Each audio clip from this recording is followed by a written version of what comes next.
Okay, hello. So today is day one of our practice, and I'm excited to have you come join me. Yay! So some of you will be joining live. So thank you, Tasha and Serendipity, for joining. There may be a couple other people joining live. And if not, you may be watching the replay in the Facebook group. Whatever choice you make for yourself is obviously a good choice if that's what suits you. I'm really excited to begin this because just the way that everything played out, I was just feeling the call in my heart to do this, and everything is lining up to set us up for a great year. I chose this practice, mantras, because it's a simple one. I figured it was a great way to get us all started, to get the ball rolling, get to know each other, as well as the mantra that I picked, which is Om Mani Padme Hum. And this mantra specifically is about sharing blessings, about sharing awakening.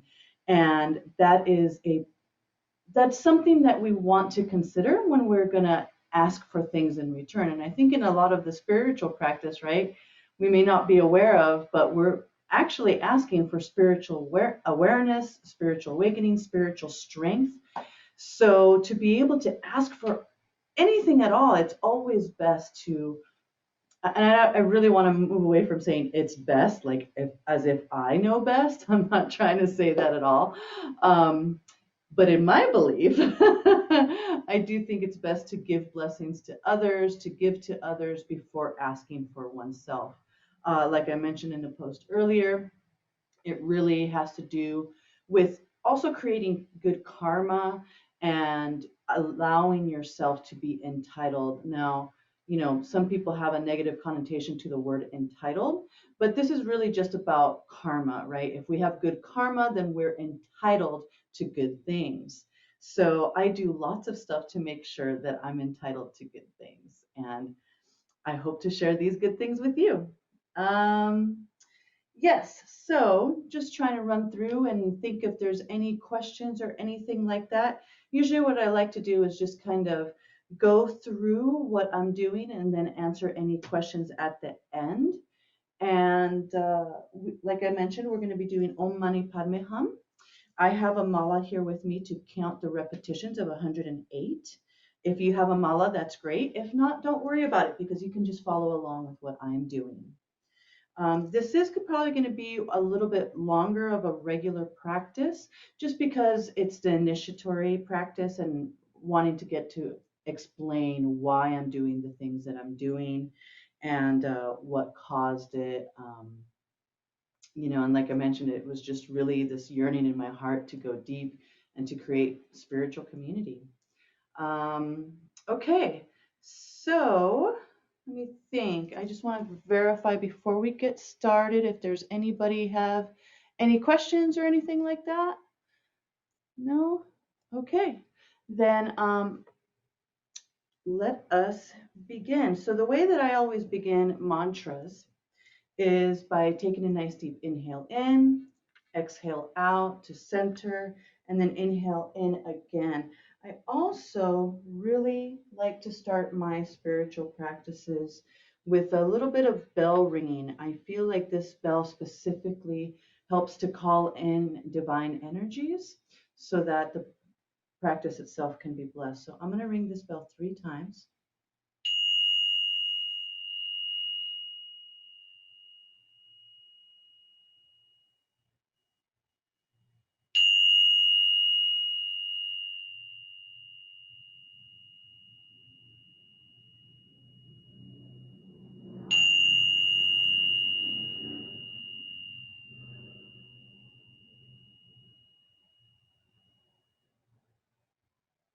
Okay, great.